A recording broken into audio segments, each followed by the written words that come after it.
El canto del vampiro. Novela de Jean Rey. Primera aparición del famoso detective Harry Dixon.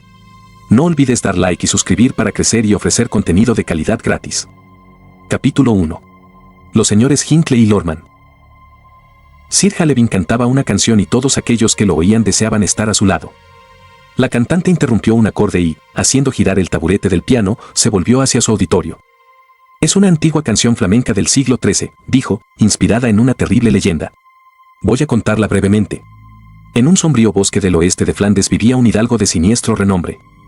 Cruel, sanguinario, feroz, tenía un aspecto espantoso con sus hocicos de jabalí y sus ojos de mochuelo, pero la naturaleza lo había dotado de una voz maravillosa. Cuando cantaba, las hilanderas abandonaban el torno y la rueca y las encajeras sus ovillos de hilo, las muchachas que trabajaban en el campo arrojaban lejos sus podaderas, los pastores olvidaban sus callados en cualquier parte, y basta las virtuosas damitas, en el fondo de los caseríos vecinos. Dejaban caer sus libros de horas. Todos acudían corriendo al castillo de Sir Helwen, que cantaba con una voz tan dulce y que permanecía acechando para apresurarse a cortarles el cuello. Supongo que ese caballero recibió la justa recompensa a sus atrocidades, dijo uno de los oyentes. Señor Dixon, usted no piensa más que en la venganza, en anudar la soga alrededor del cuello de los criminales, exclamó la cantante. Supongo también, señora Servin, respondió el detective inclinándose, que usted no nos ha cantado esa melancólica y cruel tonada sin una cierta intención. Esa leyenda de hace cientos de años se relaciona extrañamente con los sucesos que me han traído a estos lugares. Con la diferencia de que el vampiro de Margwood no atrae a las víctimas con el señuelo de su canto, aclaró alguien de la reunión. Es posible también que nuestras jovencitas, más sensatas que las del año 1000, no fuesen tan aprisa a la muerte a causa de una bella voz. Nuestro vampiro, en efecto, corroboró Harry Dixon, canta después de haber matado, como un gallo inglés que cacarea su victoria. Margwood es una antigua villa del oeste de Inglaterra, de un admirable pintoresquismo, con sus seculares monumentos, su alcaldía de agrisadas piedras, sus 3 iglesias románicas, sus angostas callejuelas abiertas entre deliciosas y vetustas casonas. Todo parece dormitar, como en una ciudad de cuento de hadas, en medio de unos magníficos bosques de robles. No existe sosiego comparable al de Margwood, cuyos satisfechos habitantes viven de la caza, la pesca y la artesanía y obtienen también algunos ingresos suplementarios con los turistas, aunque no hagan demasiado para atraerse a estos últimos.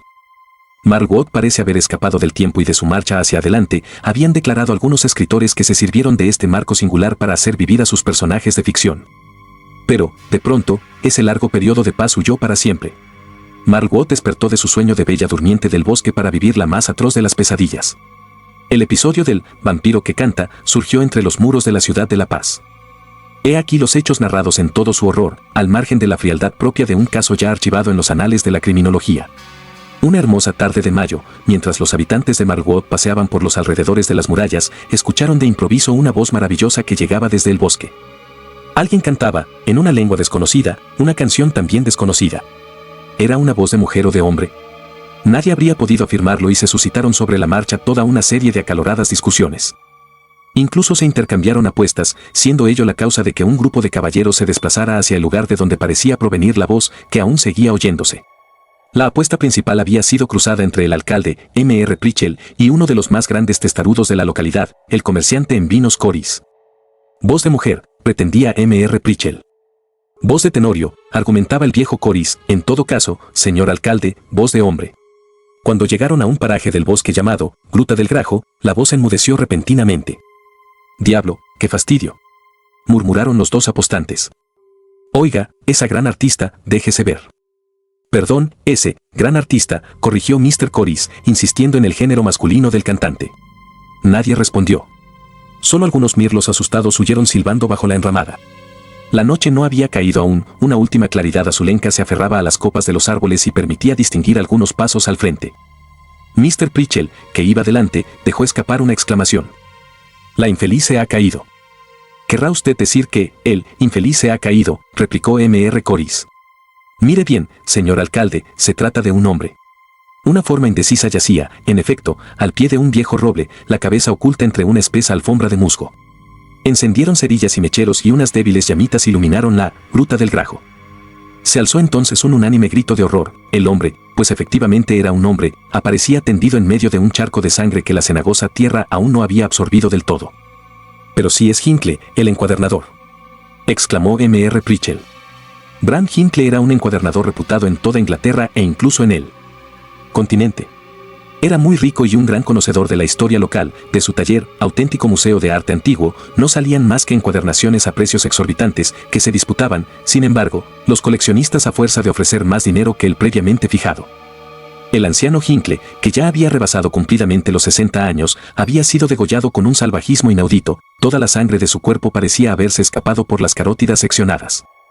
En su calidad de jefe de la policía local, M.R. Pritchell realizó las primeras pesquisas, que naturalmente no condujeron a otra cosa que a ratificar el horrendo asesinato, cometido en circunstancias sumamente misteriosas. Una cosa es cierta, había añadido el alcalde, recuperando por un momento su manía de apostante, todo el mundo estará de acuerdo en reconocer que M.R. Hinckley no era el que cantaba. El mismo M.R. Corris tuvo que confesar que Bram Jenko poseía, a lo sumo, una voz de clarinete. Exactamente 8 días más tarde, ni uno más ni uno menos, hacia la misma hora, la voz misteriosa se dejó oír de nuevo, esta vez al este de la villa, en un paraje denominado La Charca Azul. Se trataba de un pequeño estanque de nenúfares, a cuyas orillas solían ir los enamorados de Margot a soñar durante los bellos crepúsculos y a intercambiarse juramentos eternos. Fue una verdadera avalancha la que se organizó entonces, y M.R. Pritchell tuvo que hacer uso de toda su capacidad de mando para limitar a los delegados de la autoridad el acceso a aquella zona del bosque. No tardaron en encontrarse ante el cadáver de M.R. Andreas Lorman, un rentista cincuentón, muy respetado en el pueblo, aunque había vivido siempre bastante retirado. Se decía de él que era un puritano y un ardiente defensor de la moral, poseía considerables rentas y pasaba por ser algo avaro. M.R. Andreas Lorman había muerto de la misma manera que el encuadernador y, desde luego, tampoco le atribuyó nadie la voz maravillosa. Desde el trágico momento en que se descubrió el cadáver, todo el mundo estuvo de acuerdo en no relacionar aquella voz con las víctimas, sino con el autor de los crímenes. El vampiro que canta había nacido. Los más destacados habitantes de la villa se reunieron entonces, bajo la presidencia de M.R. Pritchell, para deliberar. No cabía la menor duda que Margot iba a convertirse en el punto de mira del público de todo el país. Era previsible esperar una invasión de policías, de representantes de la ley, de detectives profesionales y aficionados y de reporteros de la prensa londinense, criaturas temibles entre todas, los cuales no respetaban realmente nada. M.R. Pritchell dio la voz de alarma y todos aprobaron sus decisiones. Es preciso ahorrarle a nuestra tranquila ciudad la desagradable publicidad del crimen, decidió el señor alcalde. Es preciso que la información sea controlada con mano maestra y, sobre todo, es preciso que el culpable sea atrapado y castigado, para que podamos recuperar la paz que nos merecemos. Se discutió hasta altas horas de la madrugada y, al fin, un hombre acaparó todos los votos, Harry Dexon. Hacía falta que el gran detective se encargara de hacer justicia en Margot, solo él podría dispersar las temibles sombras del misterio. Lo único que se le rogaría es que se ocupara del caso con la mayor discreción posible. Y así fue como en aquella magnífica tarde de junio encontramos a Harry Dexon y a su ayudante, Tom Wells, tomando el té en casa del alcalde, M.R. Pritchell, y oyendo cantar a M.R.S. Servin, rica propietaria de Margot, la cual, aunque cincuentona, no había perdido ni ciertos encantos ni una bonita voz de soprano. M.R. Pritchell había hecho la presentación de los selectos invitados que tomaban parte en aquellos periódicos y frugales ágapes, M.R. Corris, que intervino de cerca, como ya sabemos, en el primer suceso, el juez Taylor, un vejete esmirriado y parlanchín, M.R. Tapley, fabricante de una cerveza muy solicitada y poeta en sus horas libres. Una joven y amable pareja un poco desvaída, los Norwell, grandes terratenientes, M.R. Tronch, sujeto desaseado y comilón, a quien se le temía a causa de ser el director propietario del único periódico local, el Marlwood Dispatch, M.R.S. Rettifield, directora del teatro municipal, una rubia ya entrada en años, pero de aspecto todavía agradable. M.R. y M.R.S. Jameson, acaudalados comerciantes de la localidad, y el triste y altanero Sir Crookbell, que vivía en un inmenso castillo feudal, una de cuyas fachadas ocupaba todo un flanco de la plaza mayor de Margot, y que poseía además, en medio de los bosques circundantes, una casa solariega de magnífica traza y de considerable valor histórico. Sí, señor Dixon, dijo M.R.S. Servin, dando vueltas sobre el taburete y pellizcando el cojín de peluche rojo, en efecto, he cantado esa tonada a propósito. Me pregunto si el vampiro que canta no ha sacado de ahí su criminal inspiración. Un poema que incita a la más vil de las atrocidades. Se indignó M.R. Tapley con énfasis. No puedo creerlo, señora Servin. Trunch soltó una risotada mientras se ocupaba de masticar sonoramente unas patas de ganso que él habría querido gruesas como jamones. Ese sería un buen chiste final para el próximo número de Dispatch, proclamó. Pero he prometido no publicar nada que no haya pasado antes por su censura, señor alcalde, y Trunch no es hombre que olvide sus promesas. Se limpió los dientes con el extremo de una cerilla, pegó un sorbetón y paseó su insolente mirada por la concurrencia. Soy consciente de que falto un poco a mi deber de representante de la prensa, o sea, del eco de la opinión pública, pero ante todo me considero amigo de los habitantes de Margot y mis intereses son los suyos. Se volvió hacia el detective, que lo escuchaba con una cortesía distante. Lo siento mucho, Dixon, pero no va a poder emplear ningún reclamo a mi costa. Debe trabajar en la sombra, viejo. Mrs. Prettyfield, que se sentía cada vez más incómoda, se apresuró a desviar aquella enojosa conversación. Lamento no haber tenido ocasión de oír la voz maravillosa. Si el vampiro, en lugar de caer en el crimen, hubiese querido firmar un contrato conmigo, habría ganado sin duda más dinero que el que le han proporcionado sus horribles asesinatos. ¿Estaban despojadas las víctimas de sus cosas de valor?, preguntó Harry Dexon, volviéndose hacia Mr. Pritchell. No, respondió el alcalde, no lo estaban. A pesar de que Mr. Andreas Lorman era portador de una cartera muy apetitosa y de que el desdichado Hinckley llevaba siempre en el bolsillo un espléndido reloj todo ornado de piedras preciosas. Me inclino a pensar en alguien que degüella por el placer del crimen y de la sangre, un auténtico vampiro, en toda la acepción de la palabra. Lo cual supone siempre una mayor complicación en las indagaciones, reconoció Harry Dexon. El criminal que mata sin una motivación de provecho material tiene muchas más probabilidades de escapar de la justicia de los hombres que su compañero, el que actúa por apetencia de lucro. Con todo, los casos de esas características son más bien raros. Pues en el pasado eran bastante frecuentes, aclaró con sequedad el aristócrata Crookbell, abriendo la boca por vez primera durante toda la velada. Pero ya no estamos en el pasado, Sir Humphrey Crookbell, replicó Harry Dexon, sonriendo. Estamos en Marwood, cortó el viejo hidalgo. No hemos seguido la marcha del progreso y le doy gracias a Dios, porque si no la vida aquí sería insoportable. Si usted quiere hacerme el honor de visitarme uno de estos días, señor Dixon, le mostraré los archivos de los Crookbell y podrá informarse sobre algunos monstruos del siglo pasado que valían bastante más que ese cantante asesino de ahora. El detective observó con simpatía la hermosa cabeza, cubierta de blancos cabellos, del anciano aristócrata. Todo en él parecía emanar una reservada altivez hacia cuantos lo rodeaban, pero sus ojos refulgían de inteligencia, y Harry Dexon, gran conocedor de los hombres, creyó leer en ellos una encubierta bondad. Sería para mí un placer aceptar su amable invitación, Sir Humphrey, respondió inclinándose. Va, tartamudeó a su vez el periodista. Cuando empiece a hacer sus visitas a la gente de Marwood, pásese cuando quiera por la redacción del Dispatch. Le leeré algunos artículos que me he sacado del meollo y que no tienen realmente nada de anticuados. A lo mejor podrían abrirle los ojos, Dixon. Si no los publico es porque estoy atado a mi promesa. Me ha llegado el turno, señor Dixon, de mostrarme amable, dijo oportunamente Mrs. Prettyfield. El Teatro Municipal de Marwood, que tengo el honor de dirigir, le ofrece a usted y a Mr. Wills un palco permanente. Solemos dar 2 representaciones por semana, el lunes y el jueves. Confío en que no será un crítico demasiado exigente con mis modestos artistas. Son magníficos, masculló Tronch, y usted misma, Jenny, está estupenda en sus papeles. No vacilo en decirlo ni en escribirlo, cosa que, por otra parte, ya saben todos los aquí presentes. El nombre de Jenny, groseramente lanzado sin haber sido precedido de la palabra señora, introdujo una cierta rigidez entre los reunidos. La directora se ruborizó y su boca se hizo más tensa. Mrs. Servin adoptó igualmente un aire circunspecto, mientras los señores tomaban actitudes distantes y falsamente distraídas. Pero Tronch no se preocupó lo más mínimo. Conocía su poder de periodista de provincia, depositario de pequeños secretos familiares que, en una racha de mal humor, podía poner al alcance de la malignidad pública por medio de su acerada pluma. Supongo que se pondrá a trabajar desde mañana mismo, señor Dixon, concretó Pritchell por decir algo. Esa es mi intención, señor alcalde. Bien. Marwood cuenta con un oficial de policía y 6 agentes. Ni qué decir tiene que están a sus órdenes. Se lo agradezco mucho, señor Pritchell, y solicitaré sus servicios cuando las circunstancias lo aconsejen. En estos primeros días, sin embargo, creo que voy a preferir desenvolverme solo. Me bastará con la ayuda de mi ayudante, Tom Wells, aquí presente. Podrá actuar como mejor le parezca, señor Dixon. Era una frase cortés de despedida. Algunos invitados, por otra parte, ya empezaban a levantarse. ¿Va usted para la hostería de la torre, no es cierto, Dixon?, preguntó Tronch. Célebre casa, vaya si lo es.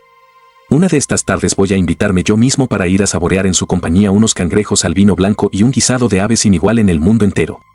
Buenas camas, buena bodega y esmerado servicio. Ande, lo acompaño un trecho. Tengo unas habitaciones en Bond Street, que está a un paso de la hostería. El periodista se despidió de los dueños de la casa y de algunos invitados y tomó familiarmente del brazo al detective. Tom Wills iba junto a ellos, fumando silenciosamente un cigarrillo. Oiga, joven apuesto, se burló Tronch con vulgar impertinencia, ¿qué me dice usted de la opulenta Mrs. Jameson? Lo ha estado devorando con los ojos durante toda esta aburrida velada, seguramente va a invitarlo a su próximo té, está deseosa de carne fresca. Si lo encuentran a usted asesinado, proclamaré bien alto que ha sido la Jameson quien ha dado el golpe. Bueno, no vaya a pensar ahora que la considero pringada en lo del doble crimen del bosque. Ah, no, las víctimas, cada una por su lado, eran demasiado correosas y muy poco adecuadas para su gusto. Esa ogresa multimillonaria no desea más que carne joven para hincarle el diente. Bien entendido que hablo en sentido figurado. Tom Wills, abrumado por aquella gratuita serie de insolencias, continuó encerrado en su mutismo. Trunch se animó todavía más ante un silencio que juzgaba como aprobatorio. Tom Wills, el ladrón de los corazones de Marlwood. Ah, el viejo Trunch no tiene los ojos en la nuca. La pequeña Norwell también ha estado mirándolo insistentemente con sus bellos ojos de gacela, e incluso la vieja Servín, que es una virtuosa, parecía rejuvenecer ante la proximidad del efebo detective. ¿Y la hermosa Mrs. Pettifield?, preguntó Harry Dexon, que se divertía interiormente del apuro de su ayudante. ¿Jenny? Paren los pies, amigos. Eso es asunto privado. Tiene razón, observó Harry Dexon, el teatro necesita del periodismo. Este viejo Harry Dexon, siempre tan sagaz. Dijo Trunch entre carcajadas. Yo, personalmente, igual comparo a nuestra Jenny local con Sarah Bernhardt que con la Duce, e incluso con Mary Ball o con la Spinelli. La noche estaba calurosa y un poco agobiante. El periodista se secaba la frente sudorosa y, después de tanto parloteo, debía sentir fuego en la garganta. Ya habían llegado frente a la hostería de la torre, cuyas ventanas bajas brillaban tenuemente en la oscuridad. Una terraza encuadrada entre tiestos de laureles, con unas mesitas cubiertas de manteles blancos, se ofrecía con una poderosa atracción a los paseantes. Harry Dexon propuso beber una cerveza fresca y el periodista aceptó la invitación con el mayor entusiasmo, mientras decía: es el único establecimiento de la localidad donde sirven auténtica cerveza alemana y luxemburguesa. Dobles bien tirados, sin nada de engañosas espumas. Y pidió a continuación: oiga, 3 Kirch, rápido. Hubo un breve silencio en torno a la mesa solitaria donde los tres hombres sedientos gozaban de la perfumada y fresca bebida y de la ya respirable noche. Una claridad movible y difusa, formada por la naciente luna y el resplandor de las estrellas, silueteaba frente a ellos la sombra del castillo feudal de los Crucbel. Una maravilla de piedras patinadas, de encajes macizos, de vetusta arquitectura, dijo con admiración Harry Dexon, dejando vagar su mirada por las altas torres agujereadas por el ojo sombrío de las troneras. Un nido de ratas, cortó el periodista mientras vaciaba su vaso y golpeaba sobre la mesa para reclamar otro, perfectamente adecuado a esa antiguaya chocheante que es el barón Humphrey. Parece que no lo aprecia usted demasiado, señor Trunch. Es cierto, lo confieso con toda sinceridad, gruñó el director del Dispatch. Es un grosero. Júzguelo por usted mismo, Dixon. Hace apenas unas horas que está usted en Marlwood y ese viejo mochuelo ya lo ha invitado a admirar el polvo de sus desvanes, mientras que a mí, a Bob Trunch, director propietario del único periódico local. Aún no me ha dirigido la palabra en todo el tiempo que llevo aquí trabajando al servicio del bien común. Ni hablar de haber sido invitado a su casa. Pero me trae sin cuidado, créame, me consta que en ese nido de grajos y lechuzas no comen más que de vigilia. Hay quien dice que Crucbel pone cepos a los cuervos que acuden a las torres para tener algo que echar en su repugnante puchero. Estoy seguro, Dixon, que va a sentarle muy bien el suntuoso menú que le ofrecerá el viejo. El detective mandó traer nuevas consumiciones y el periodista engulló rápidamente la suya. ¿Y el asunto del vampiro, señor Trunch?, preguntó Dixon con estudiada displicencia. Usted, como periodista, tendrá formada una opinión al respecto. Bob Trunch adoptó un aire reservado, a pesar de su tendencia a soltar la lengua y de que se sentía francamente orgulloso de ser consultado, por así decirlo, por el más importante detective de Inglaterra. Musitó mientras tosía para aclararse la voz y hacer más rotundas sus reticencias. Estamos en una pequeña ciudad, Dixon, y quien dice una pequeña ciudad, dice chismes, calumnias, estrechez de ideas, toda clase de malevolencias. ¿Es verdad o no? Harry Dixon asintió con exagerado formulismo. Lo que dice es muy exacto, señor Trunch, y tomaré buena nota de sus advertencias. El periodista se pavoneó, imaginándose, ni más ni menos, que ya había proporcionado al detective la principal pista del crimen. Usted ha estado observando a su alrededor durante el té del alcalde, prosiguió. Me he dado cuenta de sus miradas y, o mucho me equivoco, o sé lo que ellas querían decir. Bien, todas estas personas se consideran mutuamente sospechosas. El detective disimuló su extrañeza, tenía a Trunch como un perfecto imbécil, pero tuvo que reconocer que, esta vez al menos, el periodista acababa de dar en el blanco. Había estado espiando, en efecto, las recelosas miradas de Pritchell dirigidas a Tapley, las de Tapley dirigidas a Jameson, las de Jameson vueltas hacia el juez o hacia Sir Humphrey Crockbell. Sin embargo, continuó Trunch, todas esas personas podrían presentar unas coartadas indiscutibles. Pero la desconfianza provinciana es de tal índole, Dixon, que por gusto de denigrar al prójimo y de perderlo, si fuera posible, se llegaría a admitir el don de la ubicuidad, incluso por parte del juez Taylor. Harry Dixon sonrió, pero tuvo que aceptar otra vez en su fuero interno que Trunch tenía razón. lo miró a hurtadillas.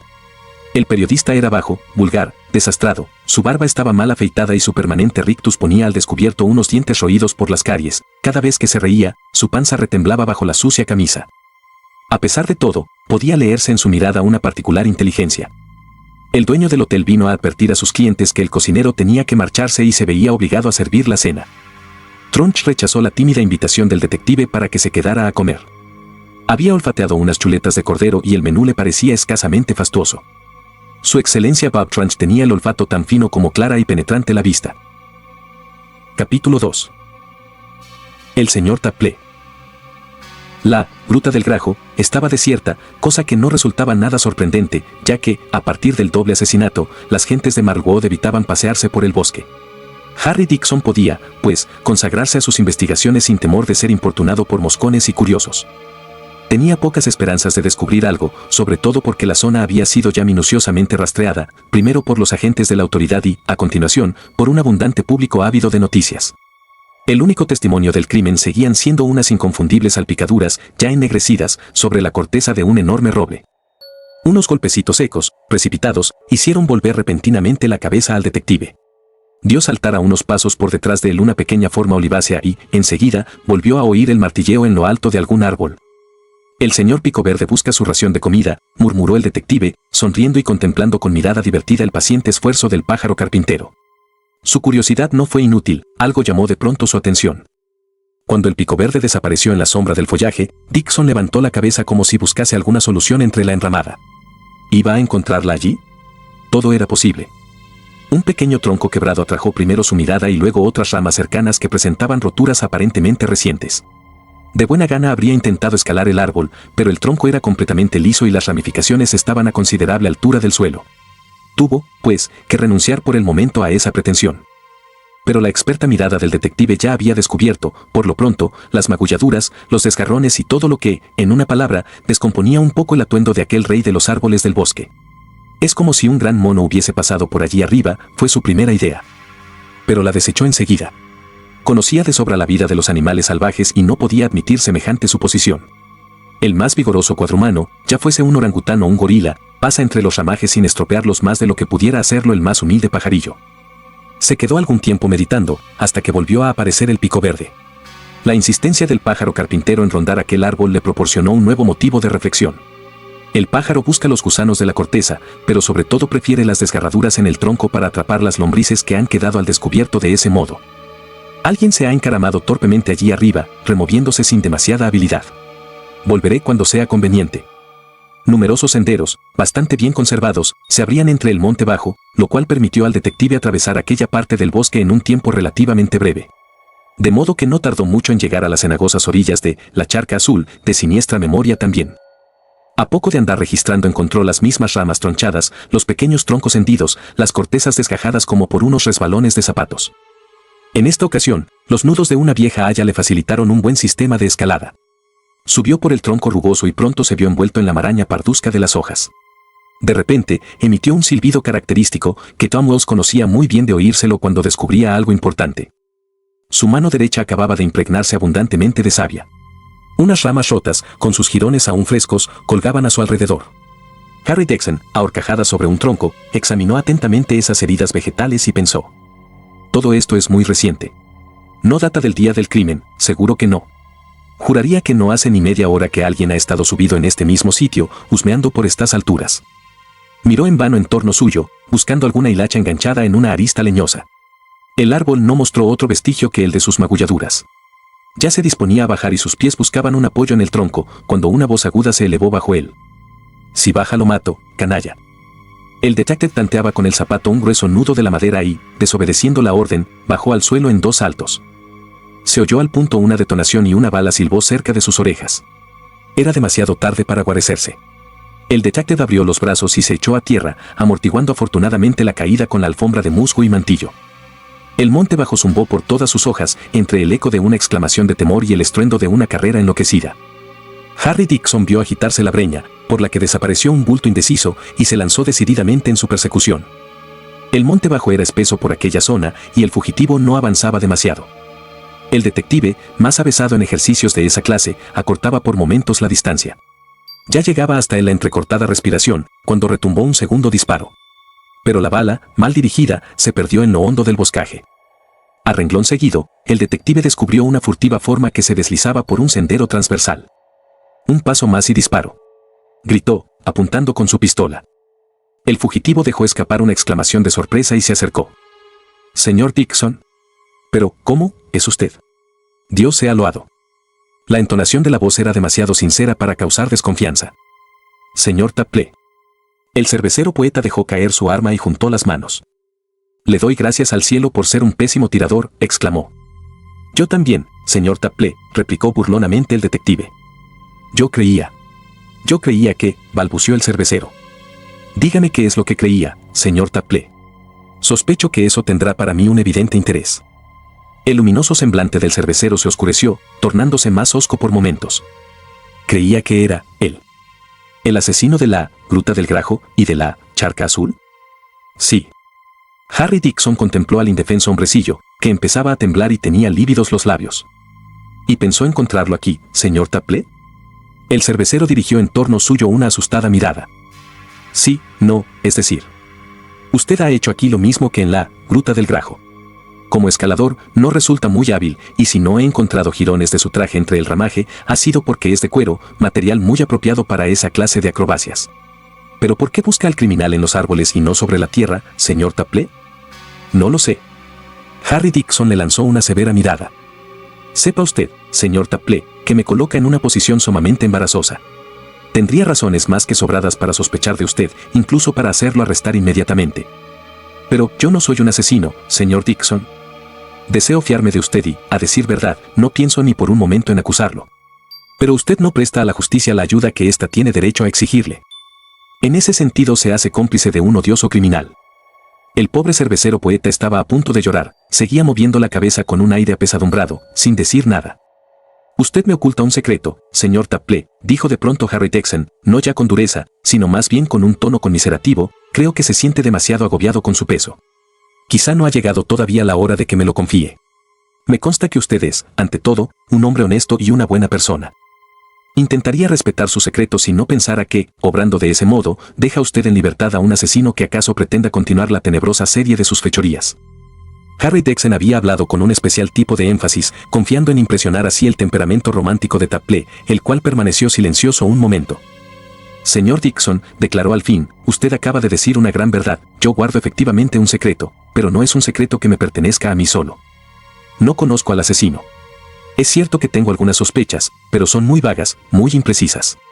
No puedo negarle mi ayuda y voy a confesarle algo. Si estoy aquí es para defenderme». «¿Contra quién?», preguntó el detective. «Contra el vampiro que canta». «¿Ha atentado contra su vida, señor Tapley?» «No», respondió el cervecero con firmeza, «es decir, todavía no. Pero lo hará, estoy seguro». «¿Por qué?», inquirió secamente Harry Dixon. El cervecero se aproximó a su interlocutor y dijo en un susurro: «Porque he descubierto algo». «¿Puedo saberlo?». «Sí, al menos en parte. Verá, es que entre M.R. Hinckley, muerto, M.R. Lorman, también muerto, y yo, Tapley, vivo, existe un nexo común. Es todo lo que voy a confiarle por ahora. No puedo descubrirle en qué consiste ese nexo común. Esa parte del secreto me la reservo para mí solo». Harry Dixon se había sentado sobre un tocón de roble y rellenaba pacientemente su pipa. «Dígame cuáles son los otros caballeros de Marlwood que poseen también ese nexo común con las víctimas, señor Tapley», dijo con negligencia. Tapley enrojeció y empalideció alternativamente, pero no contestó nada. «Voy a plantearle la cuestión de otra manera», insistió el detective, «y así podrá hacerse cargo mejor de sus responsabilidades futuras. ¿Quiénes son los habitantes de Marlwood que parecen destinados, como usted mismo, a ser las próximas víctimas del vampiro melómano?» El cervecero dio un profundo suspiro. «Es usted un hombre duro, señor Dixon, y no puedo eludir una cuestión expuesta de esa manera. No tengo ningún derecho a callarme, sobre todo porque usted debe extender su particular protección a 3 caballeros, sin contarme a mí». Reflexionó un momento y dijo con voz grave: «Recuerde sus nombres. Se trata de Coris, el juez Taylor y Sir Crookbell». Harry Dixon tomó a M.R. Tapley por el brazo. «¿Conoce usted al criminal?». «No, 1000 veces no, se lo juro por mi salvación eterna», exclamó Tapley. «Bien, pero usted sabe, o cree saber, por qué mata». «Sí», murmuró el pequeño cervecero, «creo saberlo. Pero no pretenda que se lo revele, señor Dixon. Prefiero que me haga encarcelar. Pierda cuidado, que no lo haré, señor Tapley. Lo único que siento de veras es que continúe expuesto a un grave peligro, usted y sus amigos. Mr. Tapley se irguió ostentosamente, con la luz de las trascendentales resoluciones en los ojos, después se agachó para recoger su pistola. Le aseguro que no soy ningún cobarde, señor Dixon, debo correr el riesgo, jugarme la vida, y lo haré. Hizo un gesto de despedida, pero el detective lo siguió. Mr. Tapley se detuvo un momento como meditando. Voy a decirle una cosa, solo una, puntualizó. El sol ya está bajo, aunque es posible que usted llegue a tiempo todavía. No afirmo que vaya a haber alguna cosa, pero tampoco digo que no vaya a haber nada. Regrese a la Gruta del Grajo antes de que el sol haya traspuesto del todo el horizonte. La oscuridad, incluso el crepúsculo, le harán perder toda probabilidad de éxito. Examine bien el roble. Buenas noches, señor Dixon. Se dirigió en ángulo recto hacia un sendero lateral y desapareció. De acuerdo, murmuró el detective. Cuando llegó a la Gruta del Grajo, una claridad rosada se cernía aún entre los árboles. Se situó detrás de una cortina de hojas y, fiel a la recomendación del cervecero, se quedó observando atentamente el inmenso roble. El pico verde volvió a aparecer, unas pardas ardillas brincaban por las ramas bajas, burlándose de una comadreja de ojos como ascuas que las acechaba al abrigo de un tronco. Algunos pequeños lagartos de verde y dorada piel jugueteaban alrededor del detective, un chotacabras lanzó su grito crepuscular y, eso fue todo. Las sombras envolvían lentamente el rellano y alcanzaban ya la cima del roble, donde se encendió una estrella pálida y titilante. Mr. Tapley me dijo que una vez que se hiciera la oscuridad ya no podría descubrir nada, masculló el detective. Volvamos, pues, a Marwood. Evidentemente, Mr. Tapley es un atolondrado, pero no tanto como sospechaba. Quizá hubiese sido preferible obligarlo a desembuchar hace un rato. Al cabo de un cuarto de hora el bosque empezó a hacerse más transitable y el detective avistó el pueblo. Por el bullicio que reinaba junto a las murallas, comprobó enseguida que algo inesperado acababa de ocurrir. Mr. Pritchell, el alcalde, rodeado de sus agentes de policía, vio venir de lejos al detective y lo llamó. ¿Lo ha oído usted, Dixon? No he oído nada, gritó el detective echando a correr hacia donde estaba el alcalde. El vampiro. Acaba de cantar. Ha sido por la parte de la cabaña, indicó uno de los policías. ¿Qué es eso de la cabaña? Las ruinas de un antiguo refugio forestal en un claro al norte del bosque. Venga con nosotros, señor Dixon, vamos para allá ahora mismo. La zona del bosque por la que se internaron era más salvaje y menos frecuentada de la que ya había visitado el detective. Mientras andaba se decía: la Gruta del Grajo al sur, la Charca Azul al este, la cabaña al norte. Lo más seguro es que nos hallemos ante un nuevo crimen. El monstruo se desplaza por todos los puntos cardinales. ¿Será al oeste el próximo escenario? Llegaron a las inmediaciones de la cabaña. El claro no era demasiado espacioso y estaba orillado de abetos. Una casucha ruinosa se recortaba entre una maraña de plantas trepadoras y pequeñas coníferas. Los agentes de policía habían encendido sus faroles de cuadra y uno de ellos se adelantó hacia la casucha. Casi al momento comenzó a gritar. Igual que los otros. Igual que los otros. ¿Quién es? Exclamó Mr. Pritchell. Pobre Mr. Tapley. Musitó el detective mientras se acercaba corriendo. El infortunado cervecero poeta yacía sobre la tierra, con los brazos en cruz, la garganta hendida. Aún tenía su pistola en la mano crispada. El detective recogió el arma, faltaban 3 balas. 2 gastadas a mi costa, pensó, y la tercera. Tomó uno de los faroles de manos de un agente y se puso a huronear por los alrededores. No encontró ninguna señal de bala en los muros del refugio, pero, a unos pasos de este, descubrió algunas hojas caídas manchadas de sangre. Señores, dijo, el vampiro que canta ha sido herido. No atendió a las angustiosas preguntas del alcalde y se puso a fumar su pipa con avidez. Pobre Tapley, murmuró para sí. Ha preferido actuar solo para poder guardar un secreto que acaba de costarle la vida. He caído en su trampa, me mandó a la Gruta del Grajo, donde no había nada que ver, para desembarazarse de mi molesta compañía. Pobre diablo, ha pagado cara su desconfianza. Se volvió hacia Mr. Pritchell. ¿Cuántos médicos hay en Marwood, señor alcalde? 2, señor Dixon. El doctor Bunker y el doctor Gilchrist. Bien. Ordene que le avisen inmediatamente si va alguien a curarse una herida de arma de fuego. Hay que detener a ese herido enseguida. 1 hora más tarde, Bob Trunch, con el brazo izquierdo en cabestrillo, era encerrado en la cárcel local. Harry Dixon, a quien notificaron sobre la marcha lo ocurrido, se había personado en la cárcel. Encontró al periodista hosco y meditabundo, sentado sobre una estrecha litera y fumando con rabia un cigarrillo de tabaco negro. Supongo, señor Trunch, comenzó el detective, que podrá facilitarme las explicaciones necesarias para solicitar su inmediata libertad. Tronch sacudió pausadamente su maciza cabeza. No se ha encontrado nunca, a lo largo de su carrera, dijo, con un factor tan misterioso como alucinante que se llama la fatalidad. Como el detective callara, continuó el prisionero. Pues le comunico que al desconocido asesino lo han herido de un balazo en el mismo momento en que a mí también me herían. Admito que en todo eso hay motivos más que suficientes para sospechar de mí, incluso para encarcelarme. Bastaría, señor Tronch, con que me contase dónde y por qué ha sido herido, para que se disiparan las sospechas y para que la desagradable medida que he creído oportuno tomar contra usted quedara sin efecto ahora mismo. El periodista sacudió de nuevo la cabeza.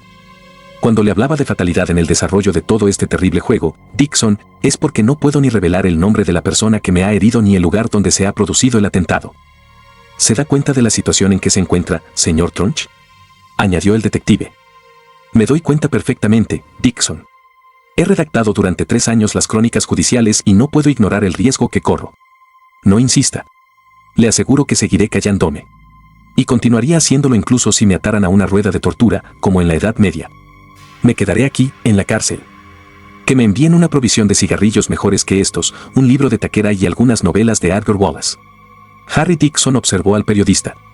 Vio su frente inteligente y testaruda y comprendió que nada, ni siquiera la amenaza del cadalso, le haría abandonar su obstinado mutismo. Me gustaría sacarlo de aquí, señor Tronch, dijo con voz pausada. Usted me resulta simpático y no puedo creer en su culpabilidad. No es que no tenga razones para sospechar de usted, al contrario, todo conspira por el momento en contra suya.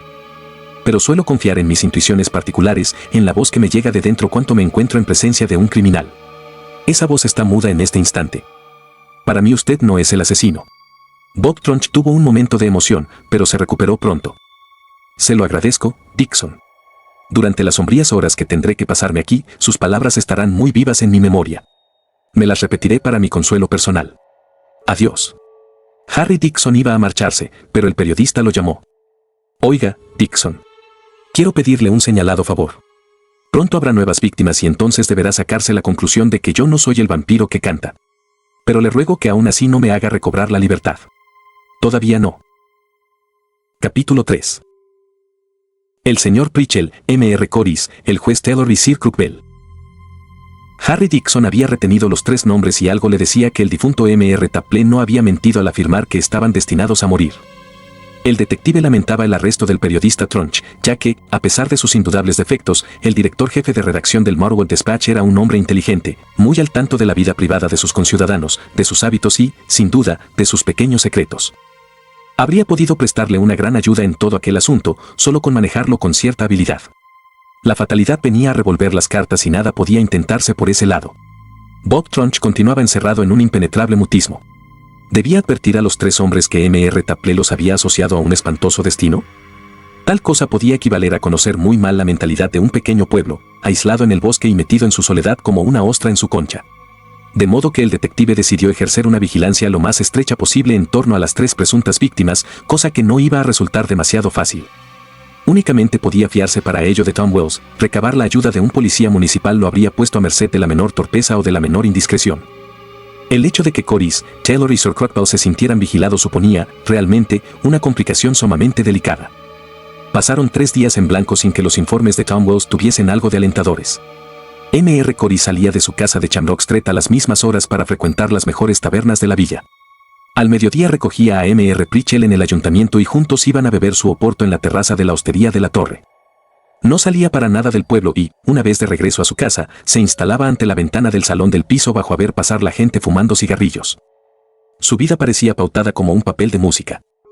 El juez Taylor distribuía sus quehaceres con un poco más de fantasía.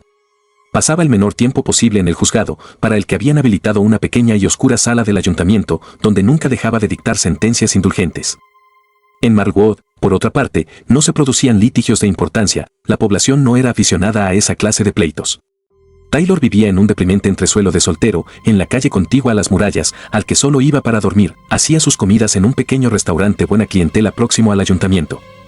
El juez pasaba la mayor parte del tiempo en casa de uno de sus amigos, M.R. Joe Scholder, reputado anticuario, examinando viejas estampas, hojeando pesados infolios y discutiendo sobre algunos puntos oscuros de la historia local. Preparaba, según se decía, un tratado de heráldica, pero nadie había visto todavía la primera línea, probablemente porque esa primera línea no había sido aún escrita. Sir Crookbell permanecía invisible para la mayoría de los mortales de Marlborough.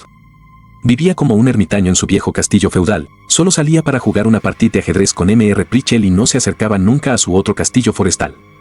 Y entonces fue cuando se produjo el drama. M.R. Pritchell estaba sentado en su despacho, en el primer piso del ayuntamiento. Eran las 5 de la tarde y los 3 empleados de la alcaldía, una vez concluido su trabajo cotidiano, se habían marchado. Únicamente el secretario municipal, un viejecito con cabeza de cabra, llamado Pot, hacía compañía al alcalde, pasándole a la firma algunas actas administrativas. A raíz de los crímenes no había en Marlwood lógicamente otro tema de conversación. Después que hubo estampado su larga rúbrica en los documentos que tenía delante, M.R. Pritchell suspiró y se dispuso a dar rienda suelta a sus habituales lamentaciones. ¿Tiene usted alguna idea respecto a todos estos innumerables horrores?, preguntó a Pot. ¿Qué dice M.R. Harry Dixon?, inquirió a su vez prudentemente el secretario municipal. Dixon no dice nunca nada, ya lo conoce usted, contestó Pritchell con aire abrumado. Él busca y, sin duda, hallará algo, pero mientras tanto vivimos en una inquietud enloquecedora. ¿Qué piensa usted de Tronch, señor Pot? Murmuró Pot sin comprometerse, ya que Tronch podía ser puesto en libertad cualquier día y ese demonio de hombre era capaz de vengarse. He ahí una respuesta que realmente no lo compromete a nada, gruñó el alcalde. Yo creo que Dixon piensa que Tronch es inocente. M.R. Pot acarició su barba de chivo y, más prudente aún, replicó que M.R. Dixon podía perfectamente tener razón. ¿Por qué el vampiro que canta no va a matarnos también a usted o a mí, señor Pot?, manifestó de pronto el alcalde. ¿A mí?, se inquietó el viejo empleado. Yo no voy nunca a pasear por el bosque. Es cierto. El monstruo, por ahora, solo opera en el bosque, aprobó M.R. Pritchell, con el rostro sombrío. He pensado que sería conveniente prohibir el acceso de nuestros ciudadanos a las zonas forestales. ¿Prohibir, señor alcalde? Ninguna ordenanza municipal nos permite hacer semejante cosa. Lo único que podría es aconsejar por medio de algún edicto que no se pasee por el bosque. Eso lo descargaría hasta cierto punto de su responsabilidad. En ese caso, puede ir preparando el edicto en cuestión para someterlo mañana a mi firma, señor secretario. Pot, cuya cerveza vespertina lo esperaba en un pequeño café del lado de las murallas, tenía prisa por marcharse. No había más papeles que firmar y así se lo hizo notar respetuosamente a su superior. Este dio un suspiro. Tenía que terminar todavía una memoria para la Junta General del Distrito y la idea de quedarse solo en aquel viejo y lóbrego edificio no lo atraía mucho. En estos tiempos tan turbulentos que corremos deseo que todas las entradas del ayuntamiento sean convenientemente verificadas y cerradas al caer la noche, señor Pot. ¿Me hace usted el favor de dar enseguida las órdenes oportunas a Albinks, el conserje? M.R. Pot sacó el reloj de su bolsillo e hizo una mueca. Hace más de media hora que Albinks terminó su servicio, dijo con voz titubeante. Ni me había dado cuenta. Hay que ver con qué rapidez se hace oscuro en estas habitaciones mientras todavía queda afuera un buen sol. ¿Puedo pedirle que vaya usted mismo al almacén a buscarme un quinqué? El ayuntamiento de Marlwood, fiel a sus antiguas tradiciones, no había instalado en sus dependencias ni gas ni electricidad. M.R. Pot, que veía su dulce farniente de la tarde comprometido por esa nueva exigencia, rezongó sordamente antes de contestar que iría a buscar la lámpara. Y si no es demasiado pedirle, añadió el alcalde, échele un vistazo a las puertas, se lo ruego.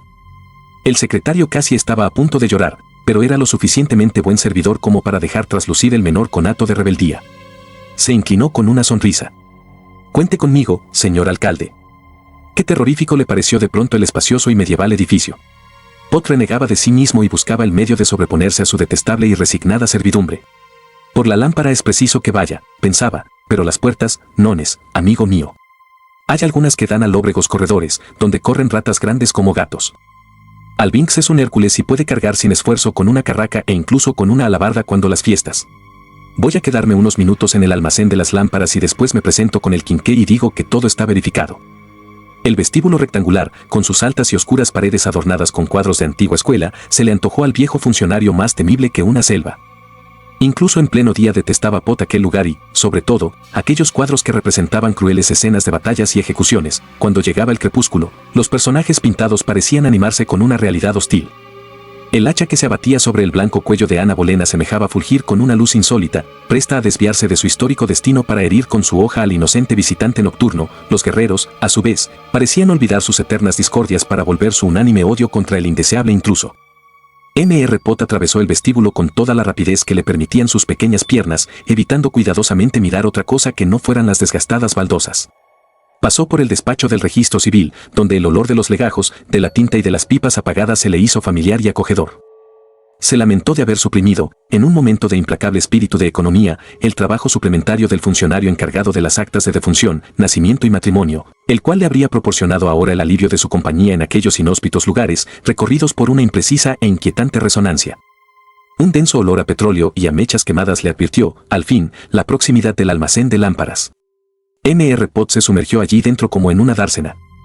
Eligió un quinqué y lo encendió. Descubrió luego un paquete de cigarrillos pertenecientes a Aubenks y, recuperando una especie de rutina familiar, se sintió impulsado a hurtar uno y a fumarlo con delicia. En todo caso, era como una compañía. Se instaló después en la única silla que había para dar tiempo a que su ausencia fuese más larga y más verosímil. Una manoseada novela, en edición popular de 6 peniques, aparecía tirada sobre unas manchas de aceite. Mr. Pott superó su asco por las hojas grasientas y hediondas y su desprecio por los libros de ficción y se puso a hojearla. Se trataba de una novela policíaca, con sus titulares toscamente grabados en rojo, La cueva de las cabezas cortadas. ¡Paf! M.R. Pott abominaba esa repugnante literatura y se propuso reprender seriamente por ello al poco delicado lector que era el tal Aubenks. Con mano temblona, el secretario escamoteó un segundo cigarrillo, iba a encenderlo con la llama del quinqué, cuando se quedó inmóvil mientras su boca se abría como para dejar escapar un grito inaudible. Una voz acababa de alzarse al fondo de la casona solitaria. ¿Qué era lo que cantaba? M.R. Pott apenas habría sabido decirlo, pero escuchaba una serie de sonidos melodiosos, una cascada de trinos y después unas notas bajas y vibrantes, cálidas como el terciopelo. La admiración estaba, no obstante, desterrada del ánimo del secretario municipal. Un hipo nervioso lo sacudió de arriba abajo, con una mirada enloquecida buscó algún refugio y, no encontrando más que la mesa, se arrastró bajo ella, sin importarle los regueros de petróleo que enlodaban por completo las deslucidas baldosas. El canto del vampiro. A M.R. Pott no le quedaba ya la menor duda, el monstruo estaba allí y, puesto que había cantado, era que acababa de matar. Ahora bien, en el ayuntamiento no estaban más que él y el alcalde. El vampiro tenía que saberlo, lo sabía todo. Había matado al alcalde y ahora debía andar rondando por el edificio en busca de una segunda víctima. Sobre la mesa brillaba la lámpara, faro terrible que atraería hacia él a la horrorosa y sanguinaria mariposa nocturna. Ah, si tuviese la fuerza y el valor para apagarla. Una loca idea le sobrevino entonces, derribar la mesa. ¿Pero qué ocurriría a continuación? El estruendo de los vidrios rotos, de la explosión que quizás se produjese, atraería con mayores probabilidades al monstruo ebrio de sangre caliente. La abominable novela estaba pérfidamente abierta en el suelo por una de las ilustraciones más espantosas, el cuerpo de un anciano con la garganta cortada, yacente en medio de un charco escarlata. En aquel horrendo cadáver tinto en sangre creyó entrever Pott una cierta semejanza con él mismo. La canción había terminado y al secretario le pareció oír unos pasos furtivos deslizándose por una de las galerías. De repente, aquel rumor se hizo más preciso. El oído de M.R. Pott no lo había engañado, los pasos atravesaban el despacho del registro civil. Una puerta chirrió y el corredor que conducía al almacén se llenó de una indescriptible resonancia. El quinqué, sobre la mesa, seguía iluminando la pequeña estancia. M.R. Pott no escuchó el ruido de la puerta al abrirse, pero pudo verla. Una mano la empujaba. Y Pott reconoció a su dueño, pero... Eso fue todo, una apoplejía acababa de dar cuenta de él. Exhaló un profundo suspiro y se abatió sin vida, la cara contra un reguero de aceite, de cerillas quemadas, de colillas nauseabundas. Lo encontraron una hora más tarde, yerto bajo la luz del quinqué. Poco antes habían descubierto el cadáver de Pritchell, asesinado en su despacho, con la garganta cegada.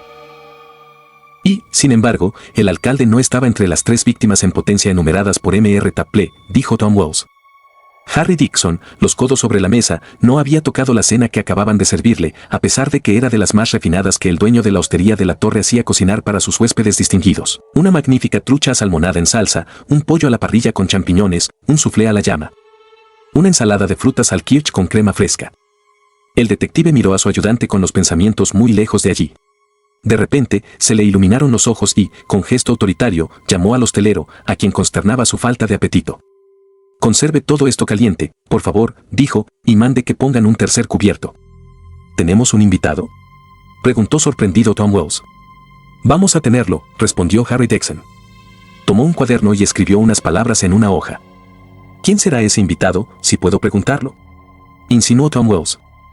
«M.R. Bob Trunch». «¿Y eso?», exclamó el muchacho. ¿No sigue preso? Vaya ahora mismo a llevar esta nota al comisario de policía, Tom. Es una orden para que pongan inmediatamente en libertad al director del Marlborough Dispatch. Debe asistir usted mismo al levantamiento de la condena. ¿Pero por qué? Porque Trunch es inocente. Tom Will se inclinó en silencio, La orden que acaba de darle su jefe no era de las que admitían discusión. Ruegue a Mr. Trunch que lo acompañe hasta aquí, Tom, recomendó Dixon. Y tenga preparada la pistola. ¿Teme usted algo? Tal vez. Es posible que tenga que proteger a nuestro amigo el periodista. Pero también es posible que él intente declinar mi invitación. En ese caso, hágale saber que esa invitación es al mismo tiempo una orden y usted lo obligará a obedecerla, si es preciso con el cañón de la pistola en la sien.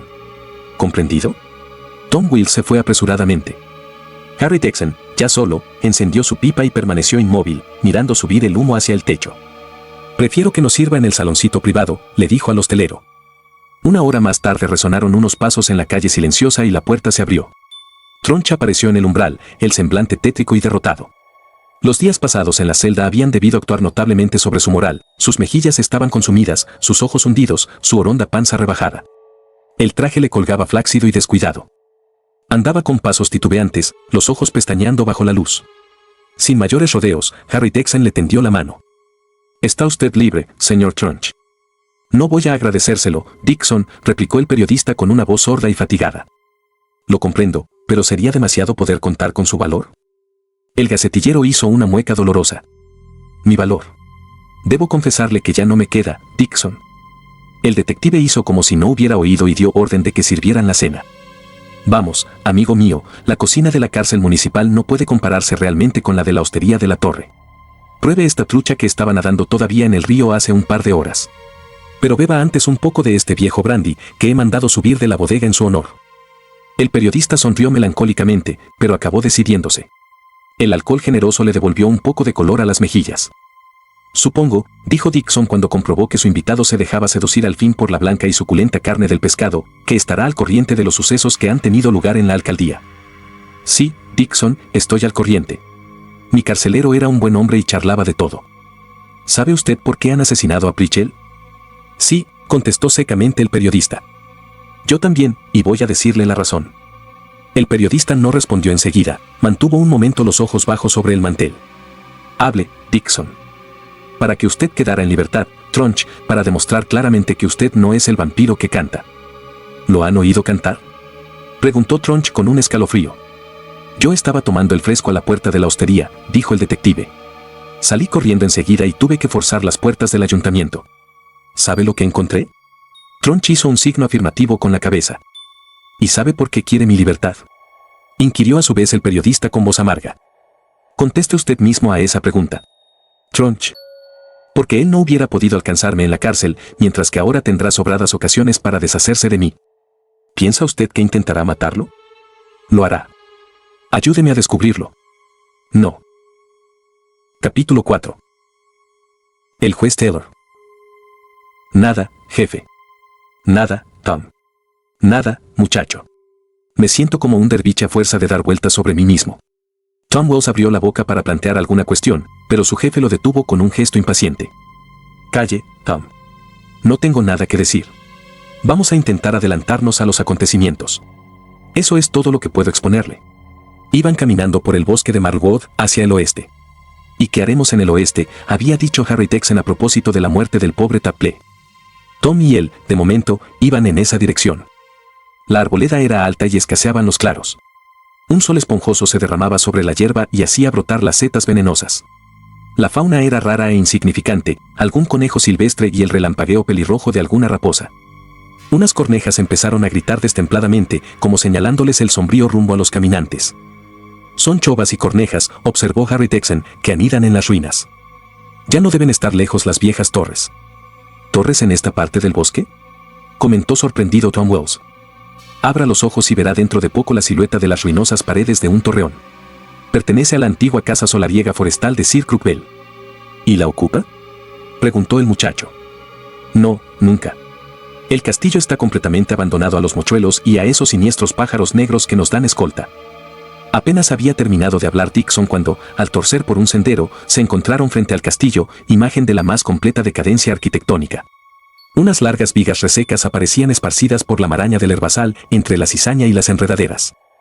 Un puente tendido sobre caballetes, uno de cuyos ruinosos extremos se desplomaba en el foso, daba acceso a un gran portón de roble incrustado de enmohecidos herrajes.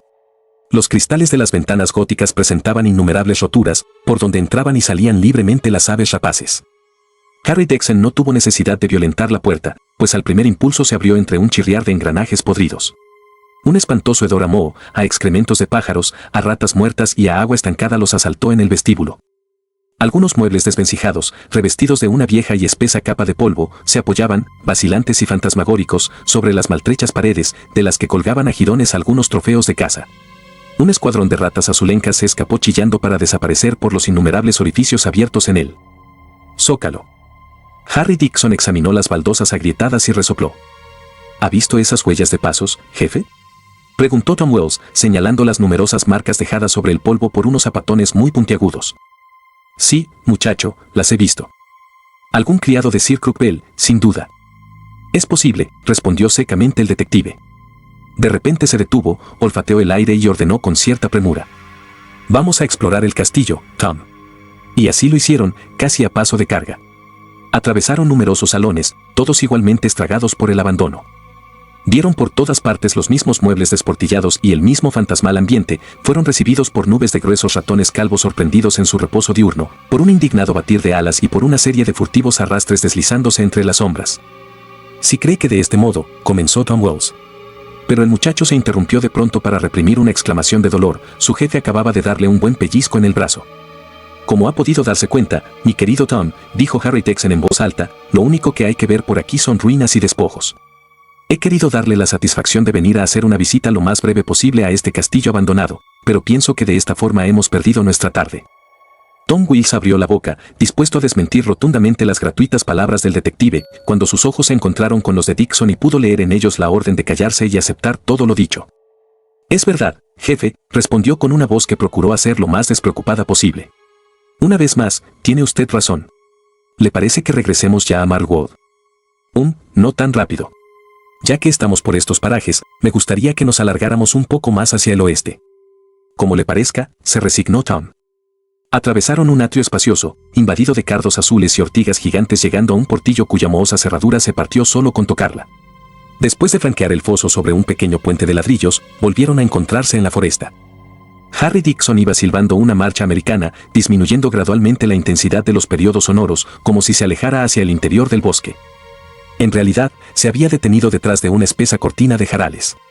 Tom Wells había comprendido la maniobra y aguardaba pacientemente una explicación. El detective no tardó en suministrársela sin necesidad de que le preguntara. Si hubiésemos vuelto sobre nuestros pasos, hacia Marwood, habríamos tenido que seguir un largo atajo que se domina muy bien desde una de las torres del castillo, mientras que por esta parte del oeste, la arboleda nos sustraía enseguida de las miradas, además de que la torre tiene las ventanas tapiadas por este lado. Las miradas.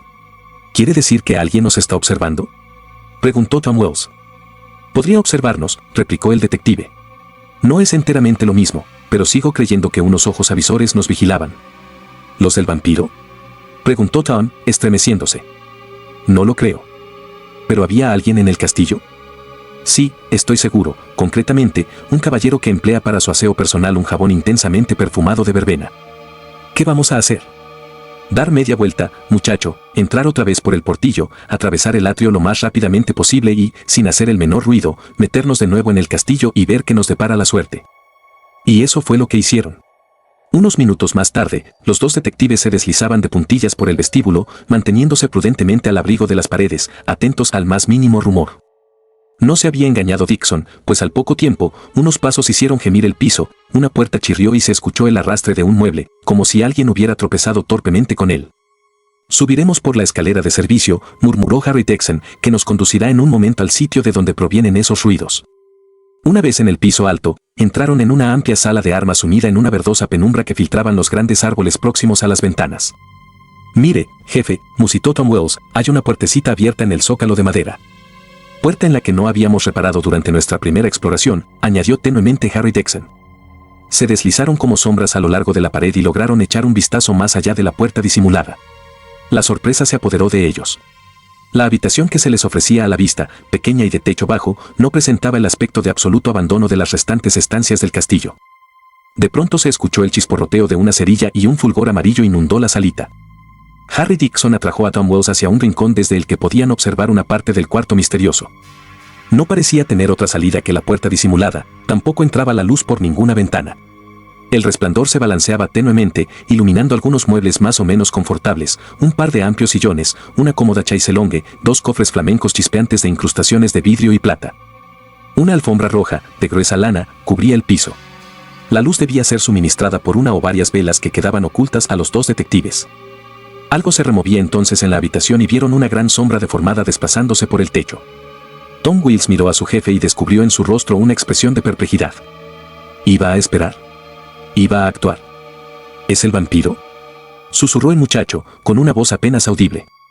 El detective se encogió de hombros y levantó sus manos vacías.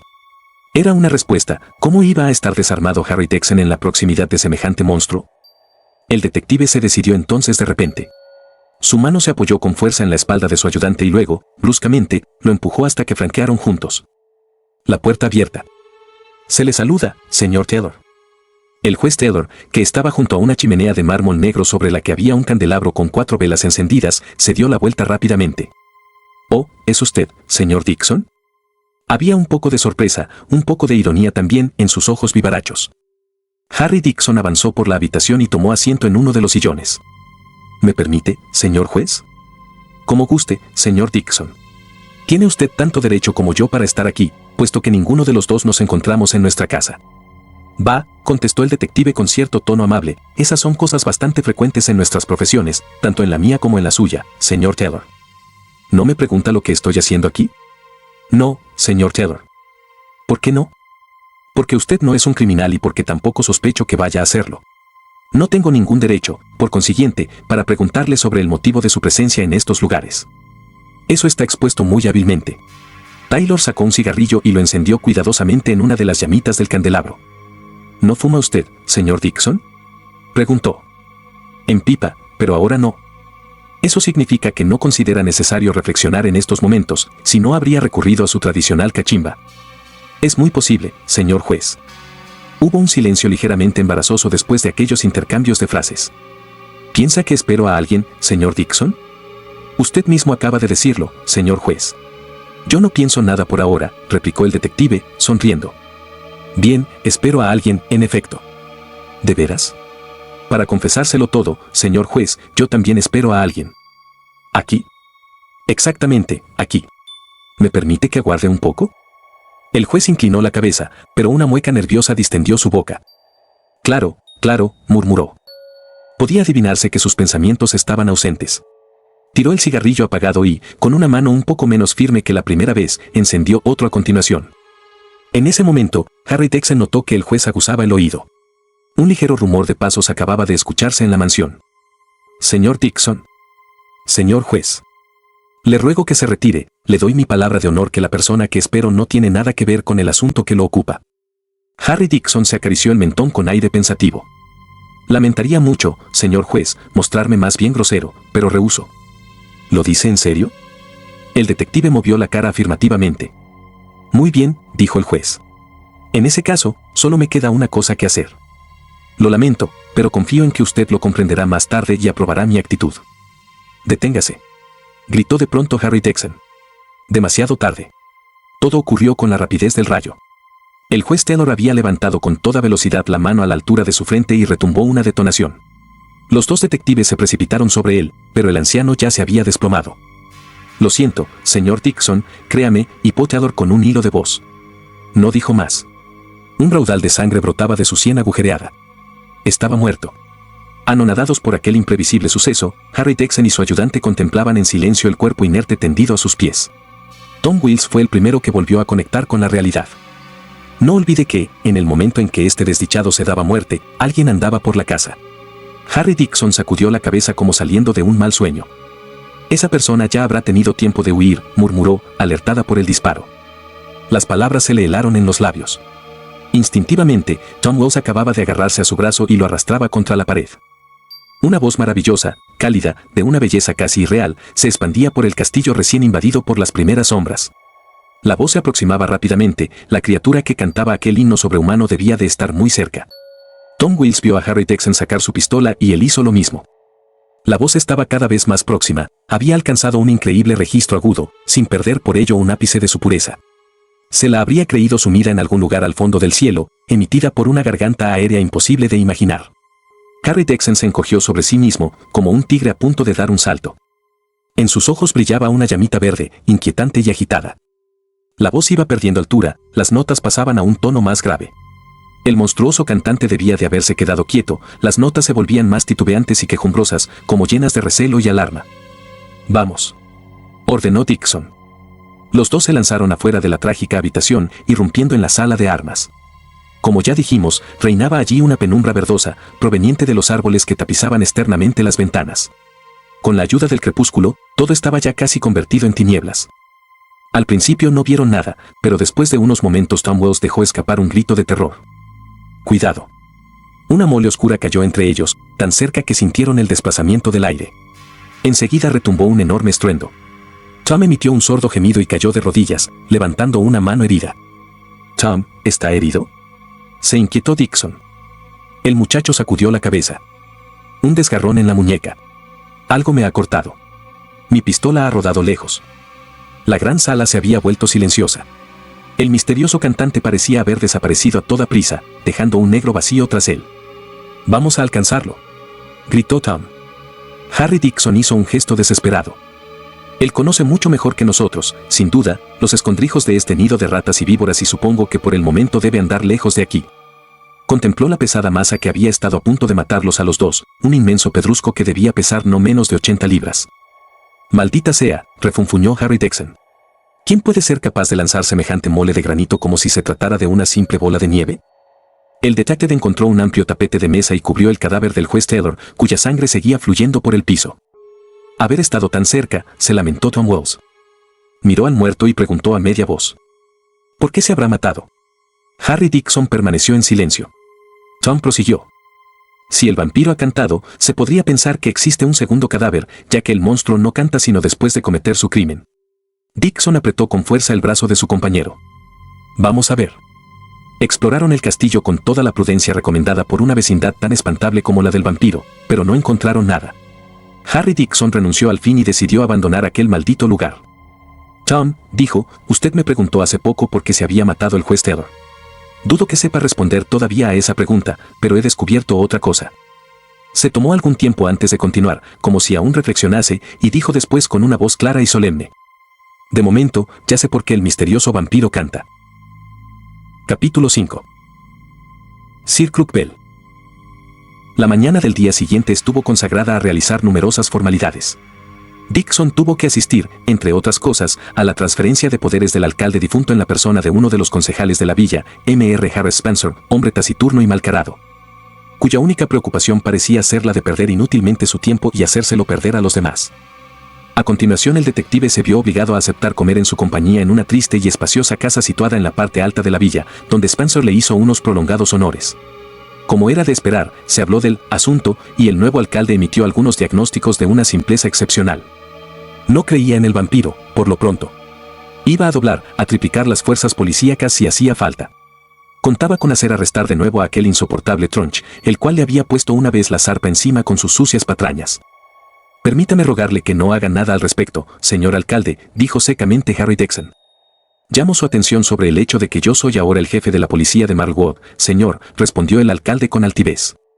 «Y yo, señor alcalde, quiero advertirle que he venido aquí obedeciendo a la petición del Consejo Municipal, el cual decidió poner en mis manos esos poderes que usted se atribuye. Será preciso que convoque urgentemente al Consejo si desea cambiar alguna cosa en ese sentido». Spencer iba a guardarse mucho de obrar de ese modo. Se sintió derrotado y a partir de entonces se volvió de una obsequiosidad insoportable. Todo lo cual hizo perder un tiempo precioso a Harry Dixon, que no pudo ir a visitar a Sir Crookshanks más que a última hora de la tarde. Acompañado de su ayudante, llamó a la puerta del castillo y un viejo criado los introdujo en un amplio recibidor. Apenas tuvieron que esperar. Sir Crookshanks, vestido con una gastada bata, apareció enseguida ante ellos esbozando en su enigmático rostro una sonrisa de bienvenida. «De modo que también figuro en su lista de personas que debe visitar, señor Dixon», dijo no sin ironía. «Un poco más y me hubiese sentido desairado por ser de los últimos. ¿Quiere seguirme hasta mi despacho? Este recibidor es frío y muy poco acogedor». El despacho de Sir Crookshanks consistía en un enorme salón, al que entraba la luz por una serie de altas ventanas con el escudo de armas en las vidrieras. Unas interminables hileras de libros tapizaban las paredes, llegando hasta los frisos del artesonado, y una inmensa mesa de roble macizo cubierta de papeles, de grabados y de pesados infolios, ocupaba el centro de la habitación. «He aquí mi torre de marfil, señores», dijo el gentilhombre. «Me siento muy orgulloso de recibir en ella a personas de la importancia de ustedes. Un hombre como Harry Dexon no va nunca a ver a nadie para preguntarle sobre el tiempo que hace o va a hacer. Yo no tengo nada, por otra parte, de meteorólogo. Supongo que viene a hablarme del asunto, ¿no es así? Estoy a su completa disposición». Harry Dixon se inclinó, satisfecho del giro que tomaba la entrevista. «En ese caso, Sir, me permitirá hacerle unas preguntas», dijo. «Ello contribuirá a que nuestra conversación sea más fácil y provechosa». El detective hizo una pausa y expresó su gratitud con un gesto. «¿Va usted con frecuencia a su castillo del bosque, Sir Crockbell?», preguntó. «Jamás. Siempre he aborrecido ese lugar, aunque tampoco he querido venderlo nunca, pese a algunas interesantes ofertas que me han sido hechas en varias ocasiones. No tengo ni el deseo ni el derecho a desmembrar las posesiones de los Crockbell. Encargué a un famoso arquitecto, que disponía de tiempo libre suficiente, que transformara esa triste mansión en unas atractivas ruinas. Creo que ha conseguido muy poco, ¿no le parece?». «En absoluto. Pero ¿cómo se explica usted la presencia del difunto M.R. Taylor en su castillo, Sir Crockbell? Si el juez Taylor estuviese con vida podría entablar un juicio contra él por allanamiento de morada. Aunque la verdad es que tampoco creo que lo habría hecho». «¿Le sorprendió su presencia en el castillo forestal?». «No». La negación fue breve y rotunda, de una tremenda sinceridad. «¿Querría explicarme, Sir, por qué esa presencia no le ha causado sorpresa?». «Podría hacerlo, señor Dixon, claro que sí, pero a pesar de ello voy a salirme por la tangente. Me siento verdaderamente contrariado por no poder responderle». El detective dejó escapar un suspiro de cansancio. Sir Crockbell, igual que el juez Taylor, y el juez Taylor igual que el periodista Trunch, se negaban sistemáticamente a prestar ayuda a la justicia. ¿Qué misterio común unía a esos tres hombres, tan diferentes entre sí, en la misma desconocida rueda de la fatalidad? ¿Y sabe usted por qué se suicidó el juez Taylor, Sir Crockbell?, prosiguió el detective con una voz pausada. El anciano aristócrata inclinó la cabeza. «Yo no he mentido nunca, señor Dixon, le diré que también creo saber los motivos de ese suicidio, pero debo manifestarle una vez más que no le daré a conocer esos motivos». ¿Se opondría usted a que, en nombre de la justicia de su país, haga un registro en esta casa para descubrir lo que usted persiste en guardarse para sí mismo? Una mueca de angustia distendió la boca del viejo hidalgo. «No tengo derecho a oponerme, señor Dixon, y no lo haré. Los Crockbell han obedecido desde siempre las leyes de su patria. No facilitaré sus indagaciones, pero tampoco voy a entorpecerlas. Sin embargo». Sus manos se crisparon sobre el borde de la mesa. «Sin embargo», repitió con voz sorda, «si usted lo hace y si por casualidad encuentra lo que busca, le juro que haré lo mismo que ha hecho el juez Taylor». «Si he entendido bien», exclamó el detective, «insinúa que iba a suicidarse». En el mismo momento, hubo un silencio terrible entre los dos hombres. Después, Harry Dixon continuó con visible esfuerzo. «Está bien. Voy a plantearle todavía una doble cuestión. Respóndame sí o no, dándome su palabra de honor de decir la verdad. ¿Es usted cómplice del misterioso asesino? ¿Conoce al vampiro que canta?». Sir Crockbell dirigió a su interlocutor una mirada rebosante de franqueza. «Ni soy cómplice de ese miserable ni lo conozco. Le doy mi palabra». «¿Sabe usted que su vida está en peligro, Sir, del mismo modo que lo estuvieron las de las otras víctimas del monstruo?». «Lo sé». «¿Y haría algo para eludir la horrenda suerte que lo amenaza desde las sombras?». «Jamás. Si Dios quiere que yo sucumba igual que los otros, estoy de acuerdo, que se haga su santa voluntad. Mi vida ha acabado. No pido más que una cosa, y es no verme obligado a cometer contra mi persona el crimen del suicidio, lo que equivale a decir que aguardo a pie firme al asesino, con serenidad, casi con alegría». Extraño diálogo. Harry Dixon se sintió de repente con el espíritu y el entendimiento dislocados, como si tropezara con unas monstruosas e insalvables barreras. Sacudió la singular torpeza que lo embargaba y pidió: «Permítame que revise su biblioteca, Sir». Iban extendiéndose las sombras por la habitación, pero el rostro del gentilhombre se volvía tan pálido que le pareció al detective como una mancha luminosa en medio de la noche cerrada. «¿Qué busca usted?», inquirió con voz ronca. «Los planos de su castillo», fue la respuesta. Se oyó un rumor confuso entre los papeles esparcidos sobre la mesa. Las manos del aristócrata temblaban tan violentamente que comunicaban su estremecimiento a los objetos. «Sálveme del suicidio, Dixon», exclamó con voz entrecortada. «Dios no perdona semejante crimen y esta tarde estaré sin duda delante de él». «¿Por qué no me cuenta todo, Sir Crockbell?», suplicó el detective. «No puedo, Dixon, créame. Pero escuche mi ruego. Espere todavía algún tiempo, no demasiado. Oh, no, 1 hora tal vez, menos aún. ¿Esperar qué? Mi muerte. ¿Cómo? ¿Dentro de 1 hora? ¿Dentro de unos minutos quizá? Todo eso que dice es una locura. Nunca ha estado tan clara mi mente. Otórgueme ese breve plazo que tal vez me ahorre la condenación eterna. ¿Entonces usted espera ser asesinado de un momento a otro? Preguntó el detective con una voz estremecida por la zozobra. Le digo la verdad, sí. Eso es lo que vamos a ver. Le concedo el tiempo pedido, pero me quedaré aquí, a su lado. Gracias, Dixon. A cambio, le evitaré muchas horas de búsquedas, acaso muchos días. Cuando esté muerto, me entiende, muerto, saque de su sitio los tomos de la Enciclopedia Universal que hay en la 4ª estantería, detrás de usted. En un nicho abierto en el muro encontrará un raro ejemplar de la Biblia, edición Reeves. Ese volumen es en realidad una caja hábilmente disfrazada de libro. Dentro están los planos que usted busca. Harry Dixon colocó su cronómetro delante de él, encima de la mesa. La hora que ha solicitado empieza a correr, dijo. Sir Crookwell suspiró y una expresión de inmensa melancolía resbaló por sus hermosos rasgos, ya castigados por los años. Nunca he pretendido librar a un criminal de su justo castigo, musitó, pero nunca tampoco he faltado al honor. La habitación estaba sombría y, poco a poco, la oscuridad se iba haciendo más densa. Harry Dixon paseó su mirada alrededor de la estancia y comprobó que, igual que el ayuntamiento de Marlwood, no estaba alumbrada ni por electricidad ni por gas. Incluso se echaba en falta algún quinqué o alguna vela. El hidalgo se había levantado y medía la habitación con unos torpes pasos de anciano, actitud que contrastaba con su todavía vigoroso aspecto. De cuando en cuando se apoyaba contra la pared, como si un dolor sordo atenazara sus miembros. Y de repente, Harry Dixon y Tom Wells se levantaron al mismo tiempo de un salto, lanzando una exclamación de asombro. Sir Crookwell no estaba allí. Un momento antes lo habían visto junto a un panel de la biblioteca, frente a ellos, mirándolos con sus fijos y claros ojos y, de golpe, ya no había nadie en aquel sitio. «Burlados», exclamó Harry Dixon. «Debe haber ahí una puerta secreta que funciona sin hacer el menor ruido. Las linternas, Tom». El muchacho registró sus bolsillos y lanzó una maldición. «He perdido la mía». «Yo también». «Cuernos». Hace un momento, mientras se paseaba, nuestro huésped se ha inclinado sobre nosotros, nos ha palmeado cordialmente las espaldas diciéndonos que todo llegaría a buen fin. Maldita sea, los mejores rateros de Londres podían tomar lecciones de este gentil hombre cuyos antepasados combatieron en Hastings. De momento, los dos detectives se pusieron a tantear entre las crecientes tinieblas. Tom Wills tocó con la mano el cordón de un llamador y empezó a tirar de él desesperadamente. No se oyó ningún sonido de campana. «Parece que todo ha sido previsto, amigo mío», dijo Dixon con una forzada calma. «Esa campanilla ha debido ser previamente inutilizada y por más que hagamos no vendrá nadie. Probemos con las ventanas, a ver si entra algo de luz». Las gruesas cristaleras no dejaban filtrar más que un vago resplandor crepuscular. Harry Dixon se esforzó en vano por abrirlas, después, fatigado por el inútil forcejeo, lanzó un pisapapeles contra una de ellas. Solo se abrió un pequeño agujero. «Si nos ponemos a romper estos cristales emplomados, emplearíamos toda la noche antes de haber podido practicar una abertura conveniente», renegó Harry Dixon.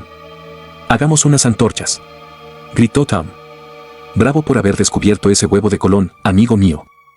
Reunieron a tientas unos papeles sobre la mesa, los retorcieron y, con ayuda de sus mecheros, les prendieron fuego. Apenas la primera de esas efímeras antorchas iluminó la habitación, los dos detectives se quedaron inmovilizados por un pavor indescriptible. A lo lejos, en alguna parte del castillo, el vampiro cantaba.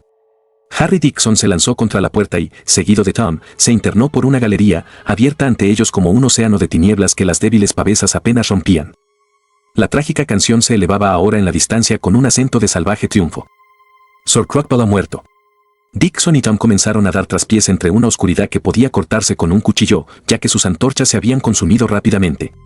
En cuanto a sus mecheros, no presentaban ya más que los puntitos rojos de sus mechas calcinadas.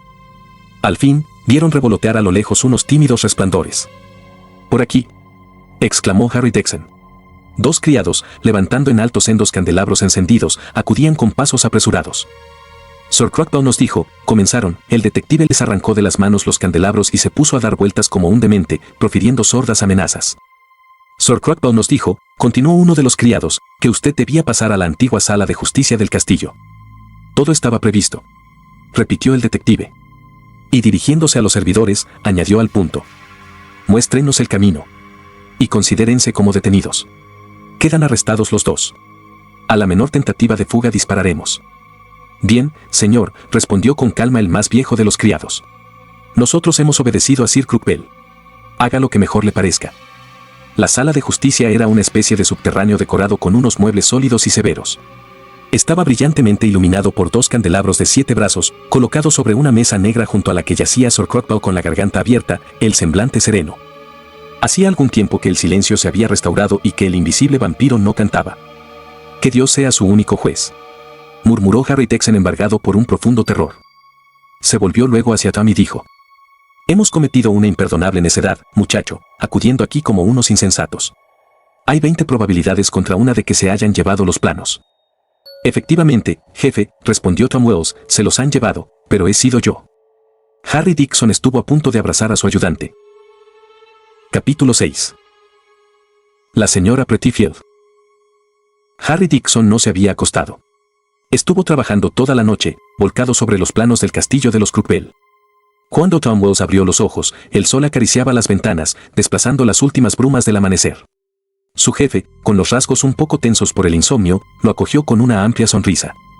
Si no hubiese sido por usted, mi querido Tom, este horrible asunto habría podido eternizarse, dijo. ¿Cómo están ahora las cosas? Me atrevería a decir que resueltas, amigo mío, aunque todavía quedan algunos trámites indispensables. Puede disponer de su jornada y tomar el té, por ejemplo, en casa de la encantadora Mrs. Norwell, a menos que prefiera hacerlo en compañía de Mrs. Jameson. El muchacho se ruborizó un poco y bajó los ojos. Su jefe había vuelto a idear aquella aventura provinciana que Bob Trunk se inventó sarcásticamente el primer día de su encuentro. El detective dio a su ayudante unas palmadas amistosas e indulgentes. Resérveme su tarde, Tom, dijo, vamos a ir al teatro. ¿De veras? He visto el anuncio. Habrá para aburrirse soberanamente. Han montado una antigua obra sobre la guerra francesa, La granja de las fresas. Debe ser una tontería. Las señoras de Marwood lo tienen muy bien informado, replicó Harry Dexter, riéndose. Si no me equivoco, se trata de un episodio de la guerra del 70, con tiroteos, combatientes heroicos y una no menos heroica y candorosa muchacha, cuyo papel corre a cargo de la seductora Janet Prettyfield. No habrá más remedio que resignarse, Tom, esa será la gestión que ahora le encomiendo. Además, no hará falta que asista a todo el espectáculo. Se anunció en aquel momento Harry Spencer, el nuevo alcalde, que entró rebosante de altanería. Bien, señor Dixon, ¿qué tiene usted que decirme sobre el nuevo crimen que acaba de ensangrentar a nuestra ciudad en otro tiempo tan pacífica? No puedo dejar de recordarle que usted y su ayudante han sido casi testigos. Está usted perfectamente informado, señor alcalde, respondió cortésmente el detective. ¿Y bien, señor Dixon? Pues eso es todo, señor alcalde. El alto funcionario apenas consiguió sofocar la sorpresa y la irritación. Ah, no, eso no voy a dejarlo pasar así como así, exclamó. En efecto, señor alcalde, tengo necesidad de su estimable colaboración. ¿Conoce a los figurantes que actuarán esta tarde en el teatro municipal? ¿Qué? ¿Cómo dice? A los figurantes. Masculló desconcertadamente el honorable señor Spencer. Sí, a los figurantes, dijo con estudiada inocencia Harry Dexter. Entre otros, hay unos soldados franceses, fuertes y bizarros infantes de chaqueta azul y pantalón caqui, como antes de la guerra. Bueno, debo decirle que esa comparsa correrá a cargo de los agentes de policía de Marwood, autorizados a ganarse así algunos chelines suplementarios. ¿Y cuándo será eso, señor? Si esa orden ha sido dada por el Consejo Municipal. Todo saldrá mejor que mejor, señor alcalde. Esos policías, soldados por una vez, disparan durante el transcurso de la obra unos tiros de pistón solamente. Bien, ¿quiere usted rogarles que, por excepción, utilicen esta tarde sus pistolas de ordenanza, cargadas con bala? No entiendo nada de todas esas fantasías en las que usted parece caer con demasiada frecuencia. No creo que deba acceder a su petición. El tono del detective cambió de improviso, haciéndose duro y tajante. Si usted no da esas órdenes ahora mismo, señor alcalde, exigiendo a sus empleados la más estricta discreción, usaré el único teléfono de Marwood para ponerme en comunicación con el ministro del Interior y rogarle, con pleno derecho, que sea usted inmediatamente destituido de sus funciones de alcalde. ¿Está lo suficientemente claro? Siento no disponer de más tiempo para atenderlo. Tom, acompaña al señor. Cuando Spencer se fue, todo corrido y apesadumbrado, el detective cogió su sombrero y su abrigo. Nos vemos aquí a las 5, Tom, dijo. Estaré ausente la mayor parte del día. Muchos saludos a Mrs. Norwell o a Mrs. Jameson. Adiós. No apostaría ni un céntimo por el pellejo o la libertad del vampiro que canta, musitó Tom Wells, viendo alejarse a su jefe. Esta vez Harry Dexter está sobre una buena pista y ya no la abandonará. El muchacho, feliz como un rey imaginando la proximidad del triunfo, pasó una muy agradable jornada. Almorzó en casa de los Norwell y tomó el té con los Jameson, pero acudió puntual a la cita, pese a los suspiros de la bella señora Jameson y al insinuante desafío del reloj del salón, cuyas agujas habían sido convenientemente trazadas por la astuta dama. Harry Dexter había llegado ya a la hostería de la torre y, encerrado en su cuarto, desembalaba unos voluminosos paquetes. «¿Cómo? ¿Va a cocinar usted mismo, jefe?», exclamó Tom Wells, viendo que el detective ponía sobre la mesa unos conejos recién desollados, una amplia cacerola y un infiernillo de alcohol. El detective hizo un gesto misterioso y guiñó un ojo. «Un guiso de brujas, Tom, digno de un auténtico aquelarre, en el que usted será el cocinero. Escuche la receta, amiguito». Dixon mantuvo una larga conversación con su ayudante y, cuando terminó de hablar, Tom Wells permaneció todavía un largo rato sentado en una silla, los brazos colgantes y los ojos redondos de estupor. El Teatro Municipal de Marlwood no podía compararse ciertamente con un brillante escenario. El papel amarillento que tapizaba las paredes estaba rasgado a trechos y el terciopelo de las butacas aparecía agrietado y deslucido por el largo uso. Una araña de gas esparcía una claridad verdeante, sin brillo. De las galerías superiores, ocupadas por los jóvenes del pueblo, bajaba un acre aroma a comida y a sudor. Delante de una cortina marchita, manoteaba un esmirriado director de orquesta, al que obedecía mal que bien un cuarteto de violines desafinados y un piano de notas cascadas. Las distracciones eran escasas en Marlwood, de modo que el teatro era frecuentado tanto en los días de calor como en pleno invierno, siendo difícil encontrar un asiento vacío. En los palcos chispeaban los anteojos, dirigidos a los recién llegados, mientras toda la sala rebullía con un desordenado rumor de pajarera. Cuando Harry Dexter ocupó su sitio junto a los sillones de la orquesta, todos los gemelos apuntaron al unísono sobre él. Durante algunos minutos, el espectáculo se desarrolló en la sala de butacas, con el famoso detective haciendo las veces de protagonista. Al cabo de un rato, los violines se pusieron a lloriquear en la sombra, el piano dejó escapar unos destemplados acordes y el jefe de la orquesta empezó a bracear como un molino de viento. Una marcha alegre y marcial trasladaba a los espectadores a la dulce Francia, ensangrentada por la cruel guerra del 70. En el escenario, una gentil granjera defendía su virtud frente a las bajas pasiones del invasor teutón. Después de una serie de coplas coronadas por un resonante clamoreo, Janie Prettyfield, dueña de la bonita granja de las fresas, hacía saber al oficial Bon Chiming que no entregaría su corazón y su mano más que a un combatiente francés. Con esto se llegó al final del segundo acto. El telón descendió y volvieron a subirlo por 3 veces ante la patética escena interrumpida. La granjera, que acababa de saber que al amanecer del día siguiente sería pasada por las armas en el portal de su querida granja, entonaba un adiós desgarrador a su patria y a sus hermosas fresas. Tercero y último acto, el público no podía disimular su impaciencia. Por segunda vez, Janie Prettyfield había rechazado las proposiciones del oficial alemán. En ese momento resonaban por la llanura las descargas de fusil de los destacamentos franceses. El enemigo retrocedía y los infantes de Francia se lanzaban al asalto empuñando las espadas. Bon Chiming que esgrimía un sable siniestro. La bella granjera quería morir sin que le vendaran los ojos y solicitaba, como última gracia, que la dejaran cantar su canción de despedida. El público empezó a sollozar y, entre ese público, Harry Dexter no era la persona menos angustiada. Sus manos se agitaban convulsivamente, sus labios aparecían crispados y sus ojos brillaban con una intensa fiebre. El piquete de ejecución levantó sus fusiles. Y Jenny cantó: «Adiós, dulce patria mía. Adiós, campos, praderas». Pero, ¿qué ocurría? El público se había levantado atenazado por un unánime grito de horror. No era Janie Prettyfield quien entonces cantaba. Por detrás de los bastidores se elevaba otra canción, maravillosa, formidable. El canto del vampiro. El pánico se apoderó de la sala.